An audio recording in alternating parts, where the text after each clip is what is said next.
Guys, so dito kami ulit ni Jane para sa part 2. Part 2 ng walk and talk. Walk and talk namin ni Jane. So, another 6 minutes video ito ng walking lang. Habang nag-exercise kami mag-asawa, nag-uusap kami ng mga iba't ibang topic. No, para maging interesting yung walk, hindi nakaka-board. Okay, ang tanong ng aking misis ay ano? Anong tanong mo, darling? Sa tingin mo, hanggang kailan itatagal yung yung nangyayaring Itong kaguluhang gera na to? Tsaka gaano ka-deep. Oo. Ayan, guys, magandang tanong yan. Ilalim. So ito pala, para sa mga nakakaintindi, no? Kung meron kayong budget at meron kayong nasa-save, magtabi na kayo ng mga pagkain. Hindi ko sinasabi mag-panic buying, pero magdagdag na kayo.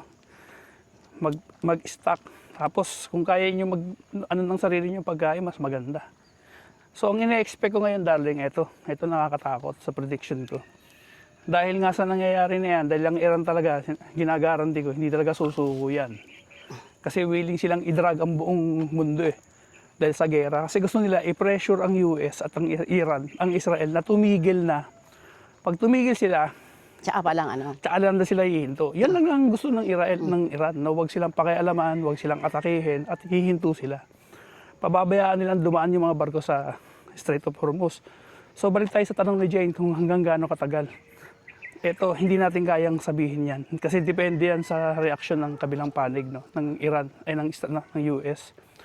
Pero bilang mamamayan dito sa Pilipinas, ang masasuggest ko, mag-stock na talaga ng pagkain.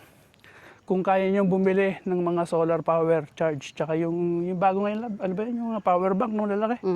Yung mga Generator, hindi Ay, hindi na. Kasi ang generator, aasa sa gasolina, sa diesel. Unlike dun sa sinasabi kong power bank, bili lang kayo ng solar power. Kahit papano, may pangkuryente na kayo. Yan. So, yan ang dyan mangyayari. Tapos, ano pa ba? Yung mga pagkain na nai-spoil, na nangangailangan ng freezing pala, ng refrigerator. Yan. Huwag masyadong mag-stock niyan. So, mag-stock ng mga grains, ng mga dilata, yung mga pagkain na hindi basta-basta nasisira. Yun ang masasuggest ko, mag-save. Kasi kami, actually, pagdating ko pa lang nung February 27 sa Pilipinas, tapos 28 nagkaroon ng pag-atake, di ba? In-advise ko na agad misis ko noon. Lahat ng sasakyan namin, pinapultak mo na agad. Tapos, namili na kami ng stock sa bahay. Di ba? Namili na tayo, di ba? So makikita mo yung resulta ng ginawa kong maagap na step. Nung nagtaas yung gas, pultang tayo, di ba? So kahit papaano, one step ahead kami ron. Tapos ngayon, minimal na lang din ang gamit namin ng sasakyan.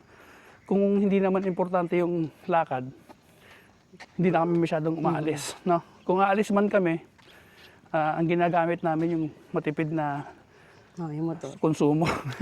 Isang motor lang. Okay, so stop na muna yung mga unnecessary na gala. Kasi preparasyon to. Pati nga yung mga OFW, di ba? Napansin mo? Nag-uuwian, no? Kasi nga wala nang trabaho. So yan ang mga nakakatakot na senaryo yan sa gera ngayon sa Middle East. Yan. Ito, balik tayo sa neighborhood namin. Ganda, di ba? Ganda dito. So lang, gugutom na ako. Ang wala lang dito sa subdivision namin, mga coffee shop, bawal kasi.